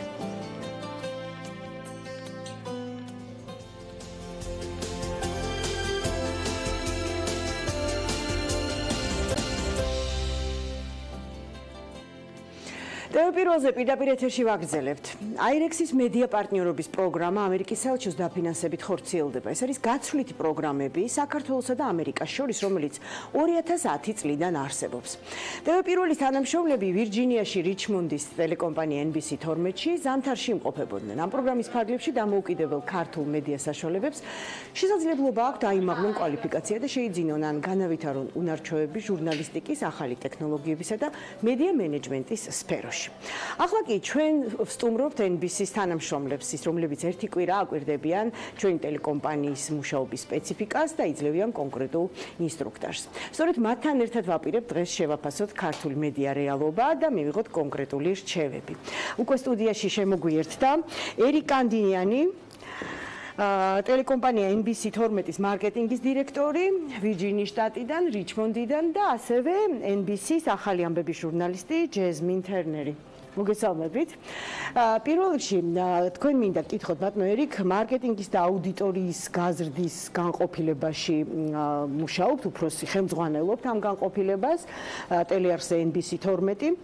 რა სჭირდება დღეს თანამედროვე ტელემაყურებელს, აი რა უნდა გაითვალისწინონ ტელეინდუსტრიის მესვეურებმა, რომ რაც შეიძლება მეტი მაყურებელი მოიზიდონ? I think you really have to talk to the viewer, not necessarily just საჭიროა I think it's important საუბარი მაყურებელთან. especially with, you know, საჭიროა I think they want to hear ჩვენი ხმა ისმოდეს ხმამაღლა, უნდა ისმოდეს სხვადასხვა გადაცემებში. ძალიან მნიშვნელოვანია ესეთი ხმა ისმოდეს საკმაოდ გარკვევი ჩვენი ხმა. არა, მხოლოდ სატელევიზიო რეიტინგებით ხელმძღვანელობდით ჩვენ და ვითვლიდით, ვთქვათ, ამ რეიტინგებს, ხო? ეხლა უკვე ვაკვირდებით, ვთქვათ, რამდენი ნახვა აქვს, რამდენი გადაზიარება აქვს ჩვენს მიერ გავრცელებულ ინფორმაციას სოციალურ ქსელში. ანუ რეალურად მაყურებელი, ანუ აუდიტორია ორად გაიყო. და ამასთან ერთად ტელევიზიაც ორ ფრონტზე აწვდის ინფორმაციას. თუ არსებობს კვლევები, რამდენად გადაიბირა თავისთან ინტერნეტ მომხმარებელმა ტელემაყურებელი? They definitely are moving more toward digital social, so it is უფრო ციფრული სფეროსკენ მიდის მოძრაობა მაყურებლისა, ცვლილებების ძალზე სწრაფად მიდის და ჩემ კოლეგასაც გავს ინფორმაცია გააჩნია და აბსოლუტურად სხვა აუდიტორია ყავს, სხვა პლატფორმა და ძალიან მნიშვნელოვანია აი მათ შორის განსხვავების ხაზების გატარება. And so it's changing so fast. და სიტუაცია ზოგადად სწრაფად იცვლება. და ძალზე მნიშვნელოვანია არსებობდეს შინაარსობრივი ხარე, კონტენტი, უნიკალური ორივე პლატფორმისთვის და თითოეული პლატფორმა იყოს გამოყენებული პოპულარიზაციისთვის. ტელევიზიაში შეგიძლიათ მაგალითად მოუწოდოთ ადამიანებს სოციალურ მედიაში შევიდნენ და სოციალურ მედიაში მოუწოდოთ უყურონ სხვადასხვა შოუებს, სხვადასხვა გადაცემებს ტელევიზიაში და ტრადიციული but a lot of times the viewers aren't watching ტელევიზიის თვალსაზრისით so you have to talk to them. მათ უნდა ვესაუბროთ, ანუ ტელევიზიისა და სოციალური და ციფრული სფეროდანაც რომ ერთმანეთის პოპულარიზაცია მოხდეს ორივე სფეროს. ახლოს ხომ არ არის ის მომენტი, როცა შესაძლებელია ტელევიზორი აღარ დაგჭირდეს, იმიტომ რომ ჩემს გარშემო მაგალითად და დარწმუნებული ვარ თქვენს გარშემოც სულ ცოტა ადამიანი უყურებს ტელევიზორს. მათთვის საჭირო ინფორმაციას იღებენ ინტერნეტიდან. ეს ხუთი ცოტა ხანში შესაძლოა საჭირო საერთოდ აღარ აღმოჩნდეს. I think TV is going to change. I don't think it will ტელევიზია შეიცვლება, ნამდვილად არ დაიკარგება, ადამიანებს ექნებათ დიდი ეკრანები, უყურებენ ახალ ამბებს. მალე შეიცვლება ალბათ და მე ვეთანხმები ამ გამონათქვამს და ვიცი, რომ საქართველოში ადამიანებს უყვართ ტელევიზია. Like you said, in a different way. Maybe it's შეიძლება ტელევიზია განსხვავებული იქნება უბრალოდ, რომელიც სოციალურ მედიასთან მიბმით იმუშავებს, ტელეფონთან და ასე შემარებ. ტელევიზია რა თქმა უნდა გადარჩება, იმიტომ რომ ძალიან ბევრია ჩადებული მან და საჭიროება ინფორმაციის არსებობს. კი ბატონო, რაოდენობით შეიძლება შემცირდეს მაყურებლების რაოდენობა, მაგრამ ნამდვილად არ გაქრება. ჯესმი, რამდენად მნიშვნელოვანია დღეს, რომ ჟურნალისტი ერთდროულად აქტიური იყოს როგორც ტელემედიაში, ასევე სოციალურ ქსელში. და რამდენად მნიშვნელოვანია, რომ ტელევიზიას ჰქონდეს ძალიან კარგი მულტიმედიური პლატფორმა ინტერნეტში. It's important to მნიშვნელოვანი გახლავთ იმისთვის, რომ მაყურებლები მოიზიდო, ესე ვთქვათ. როგორ ვახორციელებთ თქვენთვის ინფორმაციის მიწოდებას, თქვენთვის ჩემი ისტორიის გაზიარებას, Instagram-ზეც ვარ, Twitter-ზეც, ვიმყოფები Facebook-ზეც და ყოველ დღე რაც საქართველოში ვარ და არ გავდივარ ამერიკაში ეთერში, ვაკეთებ ეგრეთ წოდებულ პოსტინგს, რასაც ვაკეთებ, რათა ადამიანები მუდამ ჩართულები იყვნენ, არ გამორჩნენ, არ გამოტოვონა ეს მოვლენები, ის მიმდინარეობს. ძალიან მნიშვნელოვანია ლაპარაკობ მაყურებელს, როცა არ ცხარ ადგილზე. ანუ უფრო ადვილია, როდესაც ტელევიზიით ესე ვთქვათ მიდის რეკლამა, მაგრამ თქვენ ესე ვთქვათ, ვერ ვფიქრობთ Facebook-ზე, Twitter-ზე როგორ ხდება ამის ყველაფრის პოპულარიზაცია. თქვენ ახალი ამბების ჟურნალისტი ხართ, ხო? აი ხა თქვენ თქვით, რამდენად მნიშვნელოვანია, რომ რასაც აშუქებთ, ეს აჩვენოთ სოციალურ ქსელის მომხმარებლებსაც. რითი იწყება გადაღებაზე, აი თქვენი მუშაობა? პირველი მიდიხართ თუ არა გადასაღებ სივრცეში, უკვე რაღაც ფოტოს იღებთ, ლაივს რთავთ? Tell us the process. პირველად, როდესაც მივდივარ მაგალითად ახალი ამბების გადასაღებად, მომენტალურად ვიღებ ფოტოს, ერთ-ერთ ქსელზე ვაკეთებ მის განლაგებას, თუ არა ვარ ძალზე დაკავებული, ვცდილობ ყველაფერი აღვბეჭდო, მაგრამ პირველ რიგში Twitter-ს მიმართავ და მე Facebook Live, ანუ Facebook პირდაპირი ტრანსლაციის თვალსაზრისით, ანუ პირდაპირ ველაპარაკები ჩემ მაყურებლებს ვანახებ რა ხდება, შემიძლია კითხვები ჩავთო რეალური დროის რეჟიმში და შესაბამისად სოციალურ მედიაში უფრო მალე გამოდის ახალი ამბავი ვიდრე ტელევიზიაში, მაგრამ მაინც უყურებს ადამიანები ტელევიზიას, უყურებენ ადამიანები. როდესაც მე 6 წლის წინ პირველად სწორედ ამერიკის საელჩოს გაცვლითი პროგრამით ვიყავი კვალიფიკაციის ასამაღლებლად ამერიკაში, ვაშინგტონსა და ნიუ-იორკში, ჩვენ მაშინ ვისწავლეთ ახალი პროგრამა, ახალი პროექტი, ჯერ არ იყო საქართველოში ეს დანერგილი ჟურნალისტი ზურგჩანთით. გულისხმობდა იმას, რომ ჟურნალისტი სადაც კი არ წავიდოდა, უნდა წაიღო პირდაპირი ეთერის გადამცემი აპარატი და ნებისმიერი ადგილიდან შეძლო, რომ ჩართულიყო პირდაპირ ეთერში. დღეს ეს აპარატი უნდა შეცვალოს თუ არა smartphone-ებმა ისეთი მცირედ ბიუჯეტიან არხებზე, როგორიც მაგალითად TV პირველია. და რა ხდება ასეთ მცირე ბიუჯეტიან ტელეარხებზე ამ მიმართულებით ამერიკაში? You're able now to ანუ ეხლა შეგიძლიათ გახვიდეთ ტელევიზიით, ტელევიზიაში პირდაპირ ტელეფონიდან. ანუ ზურგჩანთიანი ჟურნალიზმი რა თქმა უნდა საინტერესოა და ძალიან საინტერესოა დავაკვირდეთ როგორ იცვლება და მე პირველად რო დავიწყე ახალ ამბებში მუშაობა იყო რაღაც ძალიან მძიმე ზურგჩანთა რომელიც კამერას იყო მიერთებული და სიგნალის პრობლემა იყო, ვიყენებდით სპეციალურ აპლიკაციას, რათა პირდაპირ ეგრეთ წოდებული stream live მიგვეწოდებინა ტელევიზიაში, რაც საკმაოდ ძიმე იყო, მაგრამ აი ესე მუშაობდა ეს პროცესი, მაგრამ დღესდღეობით შეგიძლია ნახოთ რომ ზურგშანთები გაქრა და ტელეფონით გადიხარ პირდაპირ ეთერში მაგრამ სოციალური მედიაც თავისებურად ტელევიზიის სფეროში აღწევს და ჩვენ მაგათად პროდუქტის ტესტირებას ვახორციელებდით მოქალაქეთა ისტორიის გადაღებას და ერთ-ერთ ადგილას პირდაპირ მოვიდა ჩვენთან ჩანაწერი მაყურებლების მხრიდან და მოხდა მისი გაშვება ეთერში. თითქმის მთელი კვირაა ჩვენს არხს აკვირდებით, ჩვენ გმასპინძლობთ სიამოვნებით ვიღებთ თქვენგან მითითებებს, მაგრამ მაინც მინდა გითხოთ, აი ესეთი მცირე ბიუჯეტიანი არხისთვის, რომელსაც აქვს საკმაოდ დიდი ამბიციები და ცდილობს ძალიან სწორად და სწრაფად განვითარდეს. აი რა რჩევა, რას მოგცემდით რჩევას, ოღონდ ძალიან კონკრეტულად. აი თქვენ ხო აკვირდებოდით ახლა ამ პროცესებს, ხო? აი როგორ ფიქრობთ, რისკენ უნდა ისწრაფოდეს ახლა ესეთი პატარა არხი? პირველ რიგში. I'll jump in really quick and I'll let her take over. მოკლედ მოგახსენებთ. I think budgets are relative. I think we feel we have a little budget, so I think it depends on where you are and how. And I think we all struggle with შეფარდებითი თემა. The best way. I think you guys are doing incredible work. თავარია ბიუჯეტი რაც გაგაჩნია გამოიყენო კარგად. Doing this program actually just ფარდობითი თემა და that you're looking at the future and how to move. მომავალს უნდა აკვირდებოდეთ, წინიაროთ, აი ეს გახლავთ ერთ-ერთი უმთავრესი საკითხი. და მე ვფიქრობ რომ თვლი რომ მაღალი მისწრაფებები გაგაჩნიათ და სწრაფად აღწევთ მიზნებს. All the programming that you have, I'm very impressed. I mean, you have news from საკმაოდ დიდი შტაბშტილება მოახდინეთ ჩემზე, მაგალითად ბილიდან საღამომდე ახალი ამბები გადის. ალბათ თქვენ უფრო მეტი გაქვთ ახალი ამბები ვიდრე ჩვენ. ჩვენ TV არხზე.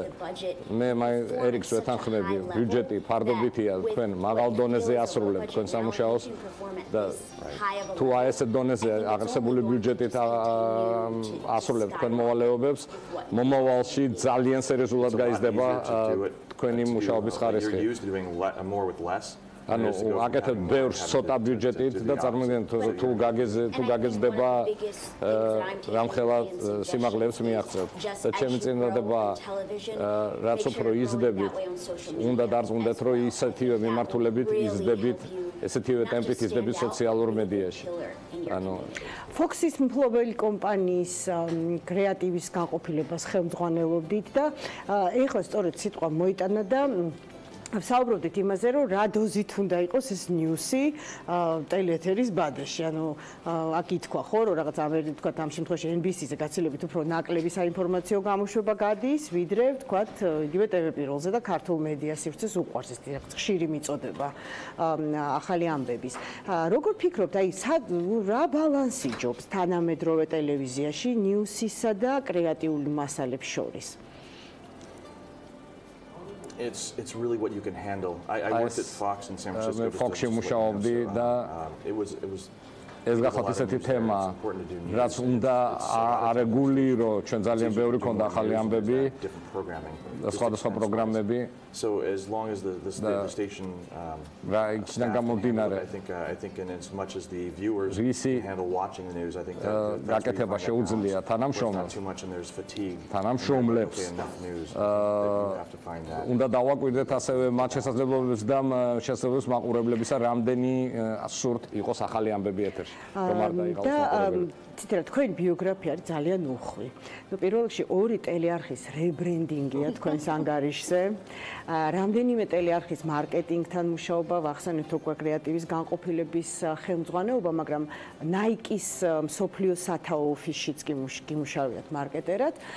მაგრამ მე ახლა მინდა მაინც გავიხსენო თქვენი ბიოგრაფიიდან იმ კომპანიასთან თანამშრომლობა, რომელიც პარტნიორობას უწევს ჯორჯ ლუკას ვარსკვლავურ ომებში.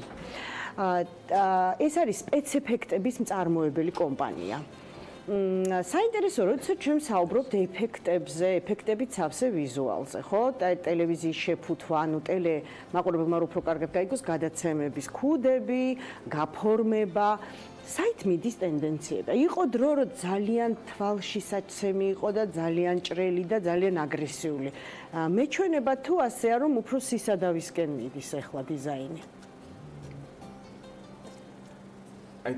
I think it's becoming more calm. I think უფრო სისადავისკენ მიდის. ანუ that's been happening across the world. I think viewers want to see real.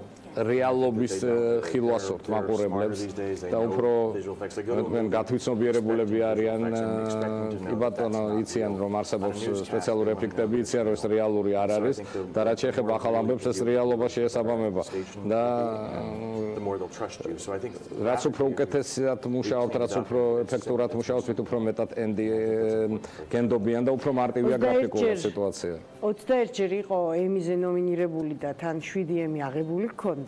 მინდა გაიხსენოთ ყველაზე მნიშვნელოვანი ემი თქვენს ცხოვრებაში. I would say the first პირველი ემი იყო ყველაზე მნიშვნელოვანი. მე უკვე გაცდა. გახუნდა? I like doing good work and so I როცა კარგად მუშაობდი კარგად რომ მომეგო ემი, მაგრამ ძალიან მნიშვნელოვანია რომ გუნდი მედგა გვერდში და მე მარტო არაფერს არ ვაკეთებდი, გუნდი მეხმარებოდა და აი ამის გაკეთება მსურდა. უნდა ისეთივე ვიყო როგორც ერიკი. პირველი ემი მოვიგე გასულ ივნისს და ჩემი ემის ისტორიის ნაწილი გახლავთ რა, მე არ მინდოდა დაჯილდოების ცერემონიაზე მისვლა, იმიტომ რომ ქორწინდებოდი. მაგრამ ისეთი ხალხის ნახვა როგორც არის ერიკი, იგი არ აკეთებს ამ სამუშაოს, რათა მოიგოს აი ეს ჯილდო. უბრალოდ აკეთებს მაღალი დონის სამუშაოს და არ არის მისი თვითმისანი ჯილდოს მოგება.